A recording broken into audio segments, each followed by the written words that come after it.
যাদের ভোট দেওয়ার বয়স হয় নাই কিংবা যাদের ভোট দেওয়ার বয়স হয়েছে, পরবর্তী বাংলাদেশ আমরা আপনাদেরকে নিয়ে বিনির্মাণ করব।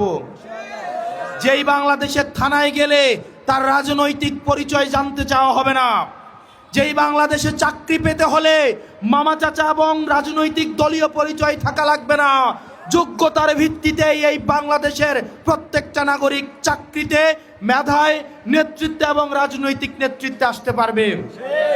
প্রিয় মনোহরগঞ্জবাসী, আমরা এমন একটা বাংলাদেশ গড়তে চাই যেই বাংলাদেশে পলিটিক্যাল লিডাররা রাজনৈতিক মঞ্চে দাঁড়িয়ে শুধু বড় বড় কথা বলবে না, বড় বড় কথা বলে তারা নিজেরাই যাবে থাইল্যান্ডে চিকিৎসা নিতে, সিঙ্গাপুরে চেক আপ করাতে, তাদের সন্তানদেরকে তারা ইউএসএ, আমেরিকা, কানাডায় বেগম পাড়ায় রেখে পড়াবে।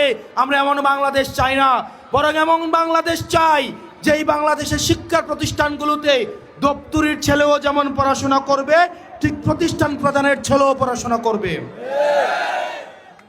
এই বাংলাদেশ যদি আমরা বিনির্মাণ করতে চাই, তাহলে সেক্ষেত্রে মত পার্থক্যের ঊর্ধ্বে উঠে, বিভাজনের ঊর্ধ্বে উঠে আমাদেরকে ঐক্যবদ্ধভাবে এই বাংলাদেশ বিনির্মাণের দিকে যেতে হবে। প্রত্যেকটা নাগরিকের মর্যাদা আমাদেরকে প্রতিষ্ঠিত করতে হবে। এবং আমার সামনে যে উদ্দীপ্ত তরুণ সমাজ রয়েছে, আপনাদের সামর্থ্য, শক্তি এবং উদ্দীপনাকে কাজে লাগাতে হবে। আমরা অতীতের রাজনীতিতে দেখেছি তরুণদেরকে লাঠিয়াল বাহিনী হিসাবে ব্যবহার করা হয়। আমরা চাই না তরুণরা কেবল লাঠিয়াল বাহিনী হিসাবে ব্যবহার হোক, আমরা বরং চাই তরুণরা নীতি নির্ধারণী পর্যায়ে থাকবে। তরুণদের আমরা চাই পরবর্তী বাংলাদেশ বিনির্মাণের যে অঙ্কর সেটা তারা নিয়ন্ত্রণ করবে ইনশাআল্লাহ। প্রিয় মনোহরগঞ্জবাসী,